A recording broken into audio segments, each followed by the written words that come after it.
Olá, seja muito bem-vindo a essa segunda aula, Princípios para Análise de Incidentes e Eventos Adversos. Comenta aqui comigo, você já assistiu a primeira aula toda? Se assistiu, você teve alguma dúvida? Se ficou com alguma dúvida, comenta aqui que eu tiro a sua dúvida. Então vamos lá para essa segunda etapa, que é a etapa onde eu vou falar para você sobre as principais ferramentas para que você consiga de fato analisar um incidente ou um evento adverso aí no seu serviço de saúde. Então vamos lá. Quais são os principais métodos de análise que hoje a gente tem?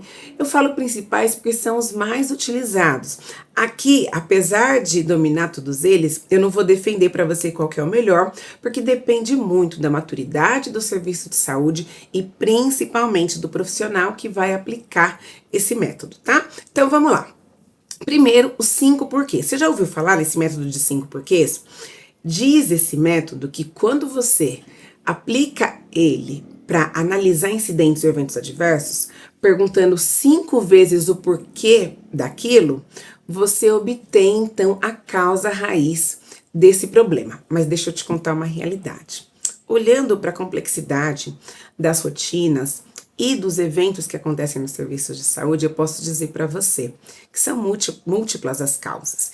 Então, é difícil a gente conseguir bater o martelo para dizer essa foi a única causa que fez com que o incidente ou evento adverso venha acontecer. Então, você, se for utilizar os 5 porquês, lembre-se que talvez só a aplicação dos 5 porquês não vai ser o suficiente para você levantar as causas e, consequentemente, encontrar a causa raiz de um desvio ou de um evento adverso que aconteceu no seu serviço de saúde, tá? Mas essa técnica, ou esse método, ele diz que toda vez que você, então, tem um problema, você vai perguntar primeiro por que aquilo aconteceu. Aí vem a primeira resposta. Depois você pergunta para essa resposta por que aquilo aconteceu. Aí vem a outra resposta. Então, é esse o método de 5 porquês, tá? O segundo método que também é utilizado na análise de incidentes e eventos adversos é o diagrama de causa e efeito. Já ouviu falar do espinha de peixe? Ou diagrama de Ishikawa, ou então 6Ms? É a mesma ferramenta, é o mesmo método, tá?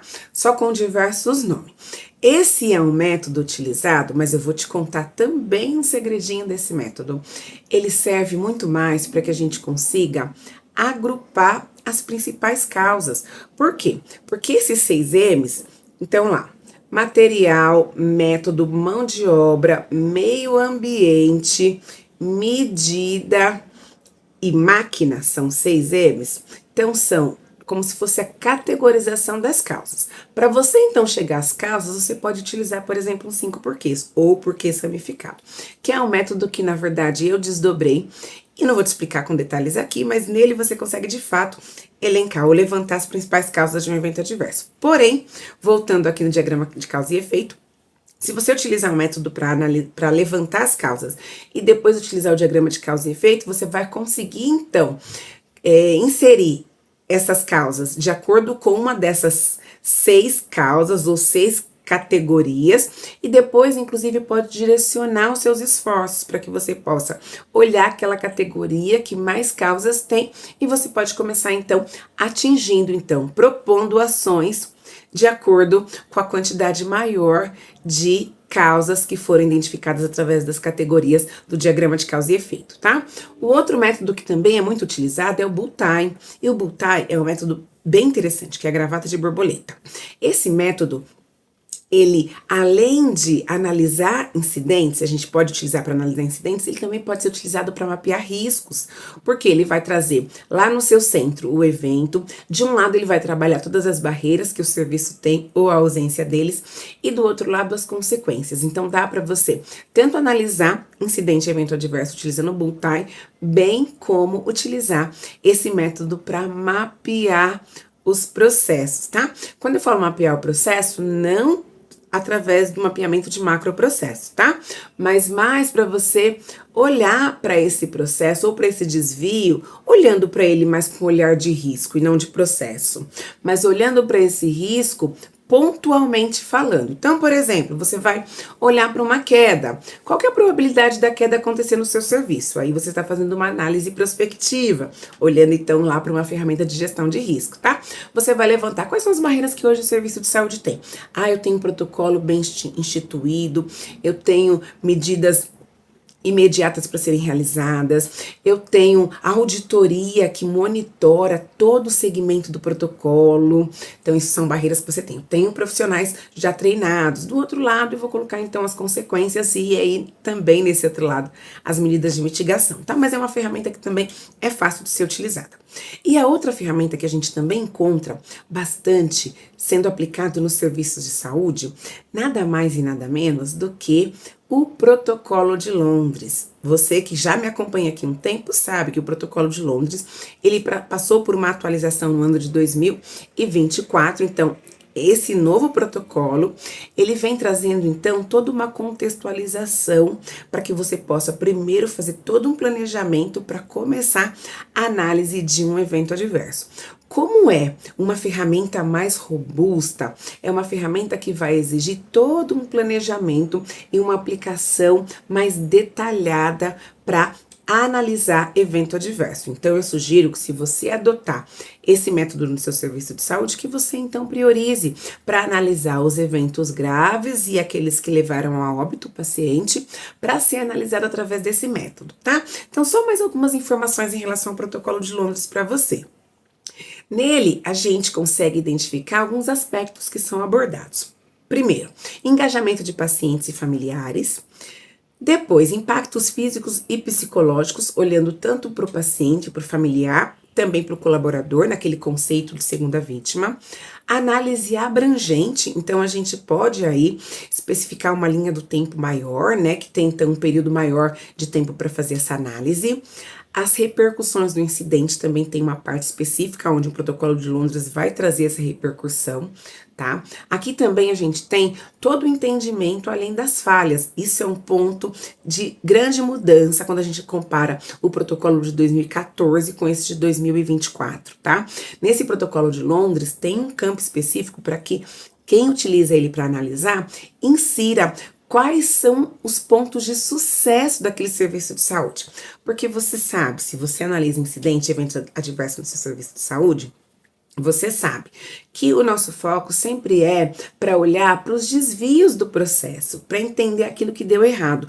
Mas e nessa análise? E tudo aquilo que deu certo? Então, o protocolo ele traz um campo específico para que você possa inserir tudo aquilo que você identificou de ponto positivo, que é o segmento correto de um protocolo que está estabelecido, de uma rotina, a melhor evidência na aplicação de uma assistência ao paciente ou de um protocolo que o paciente foi inserido, enfim, tudo aquilo que o serviço de saúde acertou e que você identificou na análise de incidente, você também deve registrar no Protocolo de Londres, tá?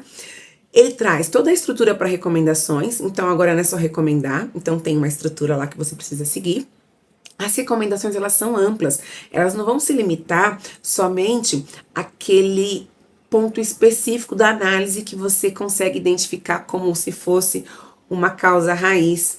Ele traz, de fato, como ele enxerga muitas oportunidades no meio do caminho que não estão diretamente associadas ao evento adverso analisado, ele também tem um campo onde ele solicita que a gente preencha, então, as recomendações para que a gente possa, então, de fato, contribuir efetivamente de forma sistêmica com o serviço de saúde, trazendo essas recomendações amplas, tá? E também um direcionamento objetivo para a elaboração do relatório, porque você tem lá todos os tópicos que você deve concluir para a elaboração do relatório, tá? E quando a gente olha ainda para essa questão do próprio Protocolo de Londres, da aplicação do Protocolo de Londres, por exemplo, a gente consegue identificar que ele traz alguns objetivos específicos, tá? Então, ele tenta entender o que aconteceu? Sim, porque é um método de análise, né? Ele tenta entender por que aconteceu? Também, mas o ponto principal da aplicação do Protocolo de Londres, o seu objetivo fundamental é identificar as lacunas que estão inadequadas em todo o sistema. Por isso que a análise através do Protocolo de Londres é tão abrangente, tá? Porque ele quer olhar para o sistema e não só meramente para aquela fotografia da qual aquele evento aconteceu, tá? Ok, e o que fazer então após a análise? Após a análise, a gente precisa então fazer a elaboração das recomendações, que é o ponto que o time que vai fazer então a análise desse evento adverso, ele vai contribuir então com o serviço, vai trabalhando as recomendações, na verdade, registrando as recomendações para que sejam trabalhadas então pelo serviço como um todo, tá? Ele vai apresentar para as lideranças envolvidas, isso é fundamental, para que as lideranças consigam entender quais são as suas lacunas e também em conjunto com as lideranças, vai definir novas ações. Lembrando, recomendação é uma coisa, ações registradas para tratar os desvios e as falhas é outra coisa. Então, elaboração do relatório, a gente traz recomendações, lá também tem um campo onde a gente pode trazer ações, mas as ações, elas serão pactuadas, então, com as lideranças do serviço, para que, de fato, seja definido qual ação específica, qual é o responsável por garantir que aquela ação será implementada, bem como quais são os prazos estabelecidos para cada uma das ações, tá? E quando a gente olha então para as ações no modo geral, a gente então vai querer ter como resultado, determinar o sucesso, então, desse processo de análise, que vai ser o desfecho, porque imagine só, a gente tem todo o trabalho, que é um trabalho robusto, que não dá pra gente aplicar um protocolo de Londres em um dia, né? A gente tem todo esse trabalho para formar um time, para analisar, para fazer entrevista, para avaliar prontuário, revisar prontuário, para trazer a equipe, às vezes, para a gente entender, para chamar um especialista, para que a gente possa entender de forma mais profunda aquele tema. A gente tem as recomendações e depois as ações não são implementadas. Então, para que a gente de fato feche esse ciclo, a gente precisa garantir que as ações elas estejam relacionadas com as recomendações e depois disso a gente tem que monitorar essas ações que devem ser implementadas, tá? Estar relacionadas a causas e fatores contribuintes, então, lógico, né? A ação ela não pode estar diferente das recomendações ou dos fatores que foram identificados como possíveis causas, né? Porque senão o que a gente vai tratar, né? Já falei do monitoramento e lembrando um ponto importantíssimo que você provavelmente já me ouviu falar. Treinamento nem sempre é a melhor opção. Eu posso dizer para você que 100% das análises que eu já avaliei em serviço de saúde tem lá uma ação como orientação ou treinamento. Vou dizer para você que essa é uma ação que ela sozinha talvez ela não tenha a melhor eficácia, tá? E ela não vai dar conta de todo o processo. Então a gente precisa ir mais profundo para propor ações que de fato vão mudar ou vão estabelecer barreiras de segurança mais efetivas aí no seu serviço de saúde, tá? Também tem um ponto que eu quero falar para você, que trata sobre o nível de eficácia das ações. Você já ouviu falar sobre isso? Pois é, essa é uma escala que foi utilizada inicialmente lá na National Center for Patient Safety, lá nos Estados Unidos, e também tem uma base na forma e na eficácia real da intervenção. Então, tem algumas categorias que são elencadas. Então, categoria 1, engenharia, 2, barreiras físicas, 3, padronização, 4, checklist, 5, treinamento e educação e 6, sanções.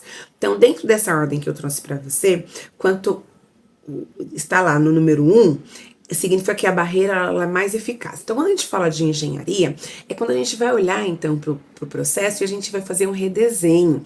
Um exemplo, quando a gente substitui, então, bombas de infusão manuais por bombas inteligentes, com dosagem que tem aquele check-in, né, range checking, nesse caso, a gente não está dependendo mais da ação humana. Então, a gente consegue considerar esse tipo de ação como uma ação de eficácia máxima, porque não depende do ser humano para poder manipular e automaticamente manipular ali no processo, claro, né?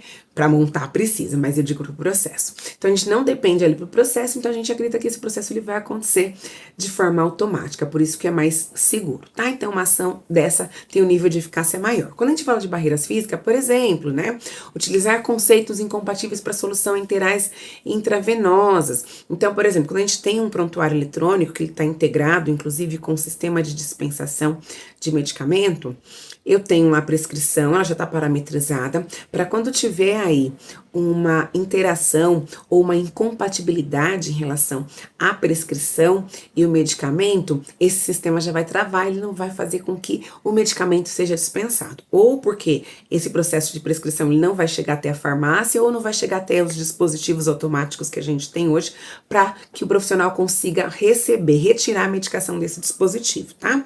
Tem padronização quando a gente fala então de criar protocolos, rotinas e processos. Tem os checklists, que é o nível de eficácia 4, então a gente vai lá, quando a gente fala de checklist de cirurgia segura, né?